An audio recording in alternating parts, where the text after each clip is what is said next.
Hi guys, this is Prem. Today I am going to teach you tense. My dear friend, आज मैं आपको इस video में पढ़ाने वाला हूँ टेंस के बारे में. टेंस से इंग्लिश स्पोकन में इसे कैसे यूज करना है, how to use tense for English spoken and how to use a structure for English spoken. English spoken के लिए टेंस का स्ट्रक्चर किस तरीके से यूज करना है एंड इससे हमारे डेली लाइफ में इसका स्ट्रक्चर किस तरीके से काम आने वाले, कैसे यूज किया जाता है, वो मैं आपको इस वीडियो में बताने वाला हूं. ये जो आपका जो क्लास होने वाला है ये बहुत ही बेसिक का क्लास है and basics to advance level तक मैं आपको समझाने वाला हूं. आप लोग वीडियो के अंत तक बने रहिएगा. मैं आपको इस वीडियो में बताऊंगा A to Z स्ट्रक्चर के बारे में, A to Z पहचान के बारे में एंड इंग्लिश स्पीकिंग कैसे करेंगे, इसमें कैसे बोलना है वो भी मैं आपको एक्सप्लेन करने वाला हूं. तो माय डियर फ्रेंड, बिना देरी किए हुए हम लोग टेंस पे आते हैं. टेंस एक्चुअली होता क्या है मैं उसे बताने वाला हूं, आपको समझाता हूं. मैंने लिखा सबसे पहले ये जो आपको मैंने कुछ यहाँ पे चार्ट जो पा रखा है, ये यदि आप एक बार समझ लेते हैं तो मैं पूरा उम्मीद देता हूं कि टेंस फिर कभी आपको पढ़ने की जरूरत नहीं है. मैं इसके पूरे जड़ से लेकर शीर्ष तक आपको समझाने वाला हूं. कहने का मतलब यह हो गया कि मैं बेसिक से एडवांस तक आपको समझाऊंगा यहाँ पे. ओके, तो सबसे पहले मैं आपके टेंस के बारे में रिलेट करवा देता हूं, समझा देता हूं. टेंस एक्चुअली है क्या? टेंस को हिंदी में हम लोग काल कहते हैं. टेंस को हिंदी में क्या कहते हैं? काल कहा जाता है. अब यहाँ पे टेंस की बात करें तो टेंस को कैटेगराइज किया गया है तीन भागों में. First one is present tense, जो मैंने आपको यहां लिखा है. प्रेजेंट टेंस का हिंदी होता है माय डियर वर्तमान काल. You can speak in Hindi वर्तमान काल. प्रेजेंट टेंस को आप क्या बोल सकते हैं? वर्तमान काल. जैसे कि अभी हम लोग आप अभी वीडियो देख रहे हैं तो ये आपका वर्तमान है. मैं अभी पढ़ा रहा हूं, ये मेरा वर्तमान है. इस टाइम के द्वारा इस समय अभी कोई घटना हो जाती है तो ये हमारा वर्तमान में जो हो रहा है वो हमारा वर्तमान कहलाएगा. जो भी पढ़ रहे हो, लिख रहे हो, देख रहे हो, आप मुझे देख रहे हैं, तो इस तरीका का जो अभी जो घटना होने वाली क्रिया जो हो रही है ये हमारा वर्तमान को दर्शाता है, वर्तमान को रिप्रेजेंट करता है. तो अभी जो क्रिया हमारे साथ घटने वाली है वो सब क्या है? वर्तमान है, प्रेजेंट है. तो प्रेजेंट अभी समझिए जो वर्तमान में होती है. नेक्स्ट जो आपका है पास्ट टेंस. पास्ट टेंस का एक्चुअली देखा जाए हिंदी तो इसे भूतकाल कहा जाता है. अब इसे भूतकाल क्यों कहा गया, इसका भी रीजन है. माय डियर फ्रेंड, अभी मैं पढ़ा रहा हूं, आप अभी पढ़ रहे होंगे, मेरा वीडियो देख रहे होंगे, तो अभी जो आप एक सेकंड या एक मिनट या एक घंटा या आधा घंटा आपको जो चला गया, समय जो बीत गया, वही आपका पास्ट है. वही आपका क्या हो गया? पास्ट. अगर एक दिन हो गया, एक दिन पहले की बात है, वो आपका पास्ट था. एक सप्ताह पहले की बात है, वन वीक पहले की बात है, तो वो आपका क्या हो गया? पास्ट. वन मंथ पहले की बात है तो वो हो गया आपका पास्ट. ओके, एंड 1 ईयर पहले की बात है और बहुत साल पहले की बात है तो वो आपका क्या हो गया? पास्ट हो गया. ठीक है, तो ये था पास्ट, जो कि इसे क्या बोल सकते हैं? भूतकाल. ओके, अब यहाँ पे नेक्स्ट आपका थर्ड जो आपका है फ्यूचर टेंस. फ्यूचर टेंस की हिंदी होती है भविष्य काल. ये इसका नाम से ही पता चल रहा है कि हमारे भविष्य को रिप्रेजेंट करने वाला है, डिनोट करने वाला, दर्शाने वाला है, जो हमारे भविष्य में घटनाएं होने वाली है. ठीक है, तो हमारा भविष्य काल कहलाता है. क्या कहलाता है? भविष्य काल, जिसे हम फ्यूचर टेंस कहते हैं. अब इसमें present tense and past tense then future tense को 4 भागों में कैटेगराइज किया गया, बांटा गया है. इसके भी आपको 4 पार्ट मिलेंगे, प्रेजेंट टेंस का, पास्ट टेंस का एंड फ्यूचर टेंस का. ओके, फर्स्ट आपका होता है प्रेजेंट टेंस की बात करें माय डियर फ्रेंड, तो फर्स्ट आपका होता है प्रेजेंट इंडेफिनिट टेंस, जिसे आप बोल सकते हैं सिंपल प्रेजेंट कर सकते हैं. पहला आप बोलेगा प्रेजेंट इंडेफिनिट टेंस, इसे सिंपल प्रेजेंट भी कहा जाता है, सिंपल प्रेजेंट टेंस भी कहते हैं. Second present continuous tense. Third आपका प्रेजेंट परफेक्ट टेंस. फोर्थ आपका present perfect continuous tense. I repeat, first मैंने क्या बताया, present indefinite tense, second present continuous tense, third present perfect tense, fourth present perfect continuous tense. अब इसी प्रकार present का मैंने बताया तो पास्ट का भी आप लगा सकते हैं। प्रेजेंट की जगह केवल पास्ट बोल देना, past indefinite tense, past continuous tense, past perfect tense, past perfect continuous tense, ये चार इसके भी है। इसकी बात करें तो ये भी चार होगा, future indefinite tense, future continuous tense, future perfect tense, future perfect continuous tense. Okay, तो ये मैंने चार पार्ट आपको बताया। आप लोग वॉइस को सुनकर आप नोट कर लीजिएगा, ठीक है। आपके बुक में होगा ये लिखा हुआ, ये चार पार्ट होता है। अब यहाँ पे ये चार भाग को, ये चार पार्ट को मैं उसकी पहचान एंड उसकी स्ट्रक्चर के बारे में बताने वाला हूं, एक्चुअली होता क्या है। ओके, मैं one by one indefinite start करूंगा, कंटीन्यूअस में आऊंगा, परफेक्ट में आऊंगा, परफेक्ट कंटीन्यूअस में आने वाला हूं। तो गाइस सबसे पहले मैं एक्सप्लेन करना चाहूंगा प्रेजेंट टेंस के बारे में, ठीक है, जो कि मैंने यहाँ पे लिख रखा। फोर्थ फॉर्म मैंने अभी बताया, present indefinite, present continuous, perfect and perfect continuous tense के बारे में बताया, ठीक है। तो मैं सबसे पहले एक्सप्लेन करता हूं इसके बारे में, ठीक है, डू डैश के बारे में। तो डू डैश को थोड़ा देर रुक जाइए, मैं इसके थोड़ा सा पहचान एंड वर्ब के बारे में समझाना चाहूंगा। पहचान आपकी है ता है, ती है, ते है, प्रेजेंट इंडेफिनिट टेंस का ता, एंड इसका हेल्पिंग वर्ब V1 और V5 दो। क्यों दो? वो इसलिए क्योंकि अफर्मेटिव सेंटेंस में दो वर्ब यूज हो जाता है, V5 एंड V1 यूज होता है। अब किसके साथ यूज होता है वो भी मैं बता देता हूँ। यूज होता है अगर I सब्जेक्ट रहे, यू सब्जेक्ट रहे, वी सब्जेक्ट रहे एंड दे सब्जेक्ट रहे, तो उसके साथ अफर्मेटिव सेंटेंस में V1 का प्रयोग करेंगे। एंड यदि ही सी इट नेम रहे तो उसके साथ प्रयोग करना V5 का प्रयोग। फॉर एग्जाम्पल सुनिएगा, मैं खाता हूं आई इट, सुनिएगा, मैं खाता हूं आई इट, V1 लगा है, और यही बात को वह खाती है तो सी इट्स हो जाएगा, सी इट्स, V5 लग गया। मैं बोलता हूं आई स्पीक, मैं बोलता हूं आई स्पीक, ठीक है, लेकिन वह बोलते सी स्पीक्स हो जाएगा, एस लगेगा। मैं दौड़ता हूं आई एम ओके, मैं दौड़ता हूं तो हो जाएगा आई रन, लेकिन वह दौड़ती है सी रन्स, एस लग रहा है। ये डिफरेंसेस को आप समझिएगा, ठीक है। तो ये अफर्मेटिव सेंटेंस की केवल बात था, नेगेटिव में कुछ और होता है। नेगेटिव में क्या होता है, डू डैश का प्रयोग होगा, लेकिन वर्ब का फर्स्ट फॉर्म भी इसमें यूज होगा। वर्ब का फर्स्ट फॉर्म नेगेटिव में, नेगेटिव में डब्ल्यूएच वर्ड में होता है। V5 यहां से अलग कर दीजिए, V5 नो यूज होगा, खाली अफर्मेटिव में यूज होता है V5 का प्रयोग, ठीक है, थोड़ा सा। तो यहाँ पे डू डैश का प्रयोग करें नेगेटिव से। फॉर एग्जाम्पल, मैं पढ़ाता हूं मैं पढ़ाता हूं, ये हो गया अफर्मेटिव सेंटेंस। नेगेटिव में बोलता हूं, मैं नहीं बोलता हूं, आई डू नॉट स्पीक। क्या मैं बोलता हूं, डू आई स्पीक? मैं क्यों बोलता हूं, व्हाई डू आई स्पीक? एक और एग्जांपल सुनिए,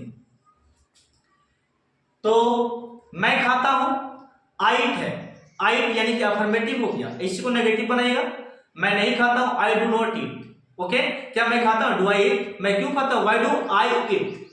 तो ये था दो एग्जांपल मैंने बताया।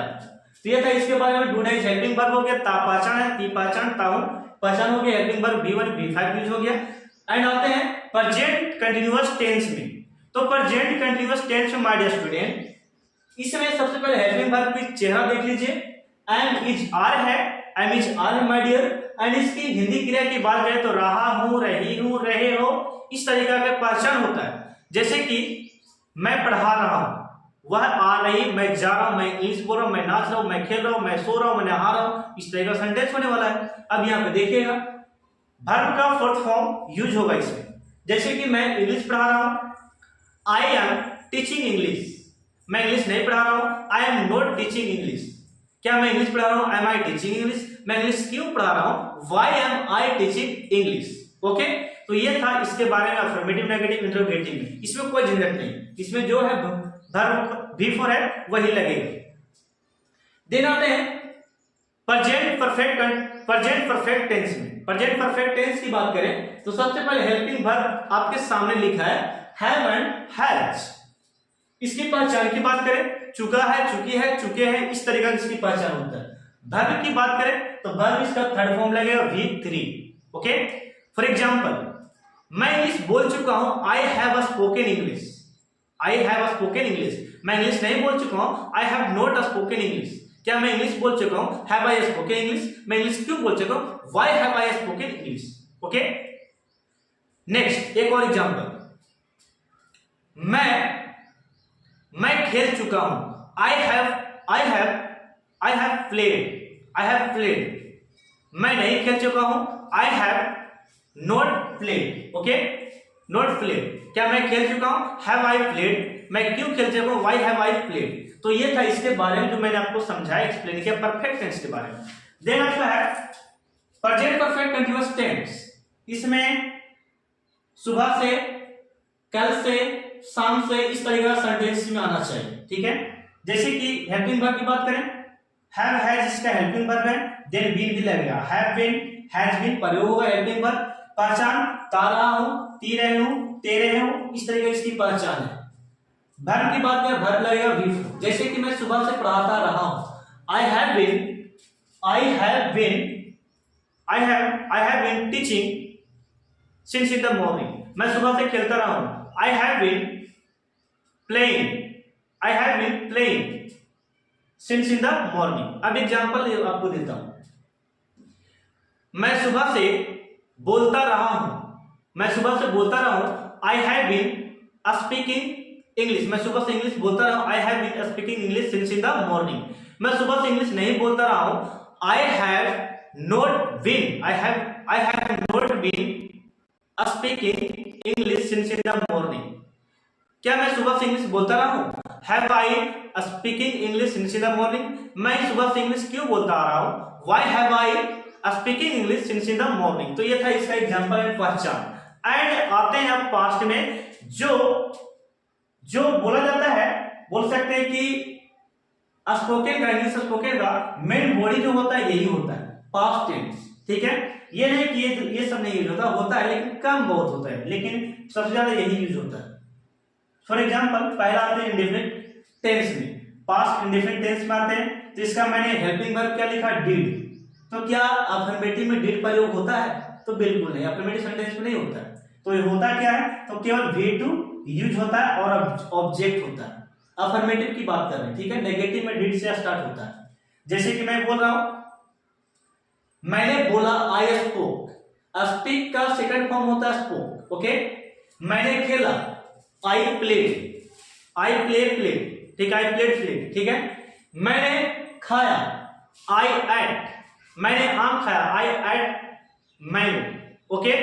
मैंने अंग्रेजी बोला, आई स्पोक इंग्लिश, ओके। तो ये अफर्मेटिव की बात, ठीक है। नेगेटिव इसका मैं बताने वाला हूं। मैंने इंग्लिश नहीं बोला, आई did not speak English. V1 प्रयोग हुआ नेगेटिव में, इंट्रोगेटिव में, WH वर्ड में। केवल अफर्मेटिव में V2 का यूज करेंगे, ठीक है, याद रखिए। तो मैंने इंग्लिश नहीं बोला, आई डिड नॉट स्पीक इंग्लिश। क्या मैंने इंग्लिश बोला? Did I speak English? मैंने इंग्लिश क्यों बोला? Why did I speak English? ठीक है। एक और एग्जांपल, मैंने उसे पीटा, क्या होगा? I beat him. लेकिन मैंने उसे नहीं पीटा, I did not beat him, okay. क्या मैंने उसे पीटा? Did I beat him. मैंने उसे कैसे पीटा? How did I beat him, okay. तो ये था इसके बारे में, इसकी पहचान या ई ए है, ठीक है।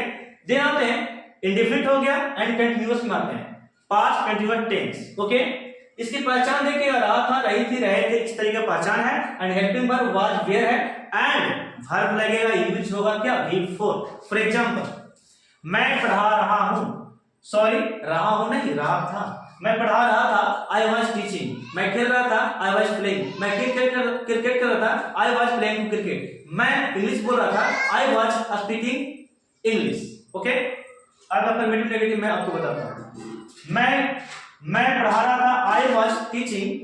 मैं इंग्लिश पढ़ा रहा था, आई वॉज टीचिंग इंग्लिश। मैं इंग्लिश नहीं पढ़ा रहा था, I was not teaching English. क्या मैं इंग्लिश पढ़ा रहा था? Was I teaching English? मैं इंग्लिश क्यों पढ़ा रहा था? Why was I teaching English, okay. ये हो गया इसके बारे में। अब आते हैं कंटीन्यूअस के बाद आपका आता है परफेक्ट, पास्ट परफेक्ट टेंस। इसकी पहले हेल्पिंग वर्ब देखिएगा, हैड है, एंड पहचान होता है चुका था, चुकी थी, चुके थे। एंड ये और भी इसका एक्सटर्नल पहचान है, या था, ई थी, ए थी, ठीक है। अब यहाँ पे एग्जांपल से पहले यहाँ पे वर्ब देख लीजिए, थोड़ा सा वर्ब का थर्ड फॉर्म यूज होगा। मैं इंग्लिश पढ़ा चुका था, आई हैड स्पोकन इंग्लिश। मैं इंग्लिश नहीं पढ़ा चुका था, I had not spoken English. क्या मैं इंग्लिश पढ़ा चुका था? Had I spoken English. मैं इंग्लिश क्यों पढ़ा चुका था या कैसे पढ़ा चुका था? मैं इंग्लिश कैसे पढ़ा चुका था? How had I spoken English? पढ़ा चुका था, सॉरी पढ़ाना होता टॉट, मैंने स्पोक पे बोल दिया, ठीक है, कोई दिक्कत नहीं। तो मैंने टॉट का यूज बोल सकते, मैं इंग्लिश बोल चुका था, मैं इंग्लिश बोल चुका था। I had spoken English. मैं इंग्लिश नहीं बोल चुका था, I had not spoken English. क्या मैं इंग्लिश बोल चुका था? Had I spoken English. मैं इंग्लिश क्यों बोल चुका था? Why had I spoken English. Okay, तो ये था इसकी एग्जांपल। एंड आते हैं लास्ट इसका है पास्ट परफेक्ट कंटीन्यूअस टेंस। इसमें समय से रहता है, जैसे कि सुबह से, कल से, शाम से, दोपहर से, अभी से, इस वक्त से, इस समय, इस तरीका का रहता है। हेल्पिंग वर्ब देख रहे हैं, हैड बीन बिफोर का यूज होगा, एंड तारा था, ती रही थी, ते रही थी, इसकी पहचान हो गया। सो हमारे पहचान है, हेल्पिंग वर्ब है, बिफोर इसमें यूज होगा, लेकिन अकॉर्डिंग टू टाइम। जैसे कि मैं पढ़ाता रहा था, आई हैड बीन, मैं पढ़ाता रहा था, आई हैड बीन टीचिंग। मैं सुबह से पढ़ाता रहा था, I had been teaching since in the morning. मैं सुबह से पढ़ाता नहीं रहा था, I had not been teaching since in the morning. क्या मैं सुबह से पढ़ाता रहा था? Had I been teaching since in the morning. मैं सुबह से क्यों पढ़ाता रहा था? Why had I teaching since in the morning.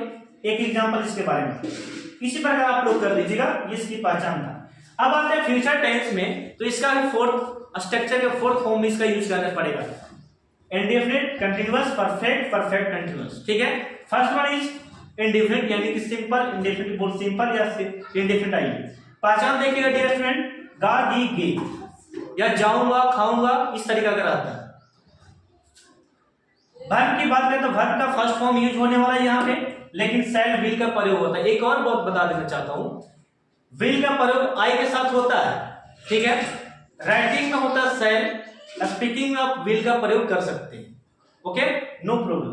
तो विल में बोल सकते, स्पोकन में विल का प्रयोग किया जाता है, एंड राइटिंग में शैल का प्रयोग कर सकते हैं। आई के साथ मैं केवल बता रहा हूं, ठीक है। तो यहां पे देखिएगा, मैं जाऊंगा, आई विल गो, मैं खाऊंगा, आई विल ईट, मैं बोलूंगा, आई विल स्पीक, मैं पढ़ाऊंगा, आई विल टीच, मैं पढ़ूंगा, आई विल रीड, ओके, इस तरीका से। मैं नहीं पढ़ूंगा, आई विल नॉट रीड या स्टडी।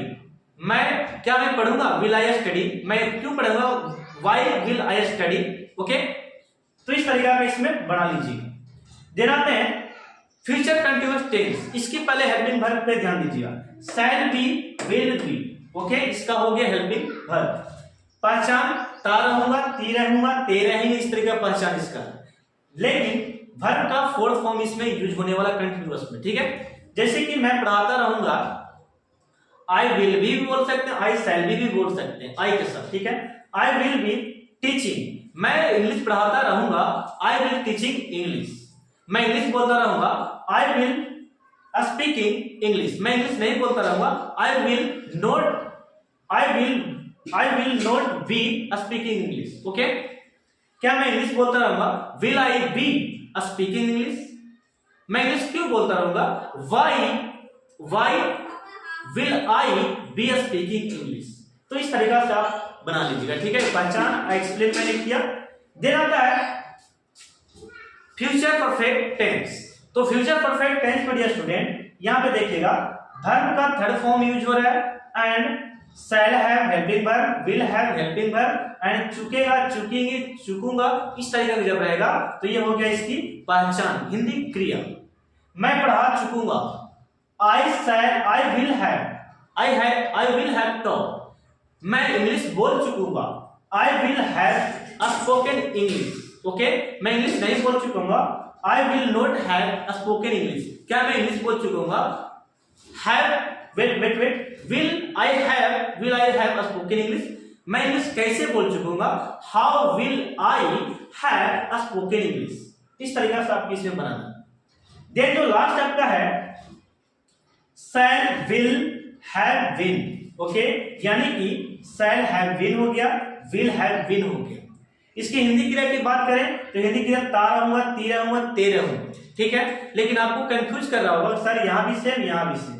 सेम नहीं है, थोड़ा सा डिफरेंट है। देखिएगा इसमें अकॉर्डिंग टू टाइम लगता है, सुबह से, शाम से, अभी से, इस वक्त से, 4 साल पहले से, 4 साल पहले से, इस तरीके से 5 साल पहले से रहेगा, तो ये टाइम अकॉर्डिंग चलेगा। लेकिन यहाँ पे टाइम अकॉर्डिंग नहीं है। जैसे कि इसका एग्जांपल देखिएगा, मैं पढ़ाता रहूंगा, लेकिन ये कैसे बोलेगा, मैं सुबह से पढ़ाता रहूंगा, ओके, तो टाइम लगा ना।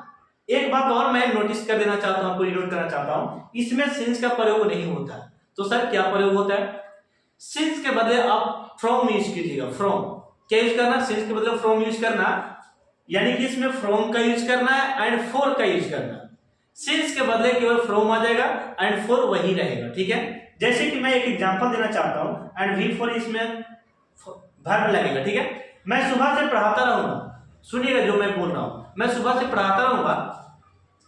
आई will have been, I will have been, मैं सुबह से इंग्लिश पढ़ाता रहूंगा।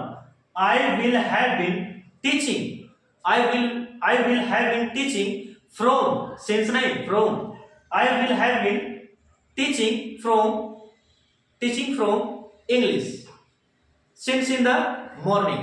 मैं सुबह से इंग्लिश नहीं पढ़ाता रहूंगा। I will not have been teaching English from morning. क्या मैं सुबह से इंग्लिश पढ़ाता रहूंगा? क्या मैं सुबह से इंग्लिश पढ़ाता रहूंगा तो क्या बोलेगा? Will I have been teaching English from in morning, okay. मैं सुबह से क्यों इंग्लिश पढ़ाता रहूंगा? Why will I have been teaching English from morning, okay, from morning या फ्रॉम इन मॉर्निंग, ठीक है। मैं सुबह से नहीं पढ़ाता रहा। तो इस तरह का सेंटेंस आप बोल सकते, बना सकते हैं फ्यूचर, ये सभी टेंसेस के साथ। सो माय डियर स्टूडेंट, मैंने पूरा प्रयास किया आपको एक्सप्लेन करने का, समझाने का। यदि आप लोग को वीडियो अच्छा लगा हो माय डियर स्टूडेंट, तो वीडियो को एक लाइक कीजिएगा एंड चैनल पर नए तो चैनल को लाइक, सब्सक्राइब करना, शेयर करना एंड अपने फैमिली के पास, अपने दोस्तों का शेयर कीजिए ताकि वो भी ये इस तरह का टेंस सीख सके, ओके। तो मैं यहाँ पे अभी 3 पार्ट में आपको समझाया, पास्ट, प्रेजेंट, फ्यूचर के बारे में, ठीक है, एंड उसके हेल्पिंग वर्ब के बारे में एंड वर्ब के बारे में एंड उसकी पहचान के बारे में मैंने आपको समझाया, पूरा एक्सप्लेन किया। तो मिलते हैं हम लोग इसके नेक्स्ट पार्ट में फुल एंजॉय के साथ। इसमें देखेंगे इसका चार्ट किस तरीके से मैं लेकर आता हूं, इसका चार्ट स्पेशल लेकर आऊंगा, इसका चार्ट स्पेशल लेकर आऊंगा। इस चार्ट से हम लोग इंग्लिश स्पोकन फ्रैंकली करने वाले हैं। तो मिलते हैं सेकंड वीडियो में, तब तक के लिए धन्यवाद, थैंक यू। देखना मत भूलिएगा सेकंड वीडियो, ओके।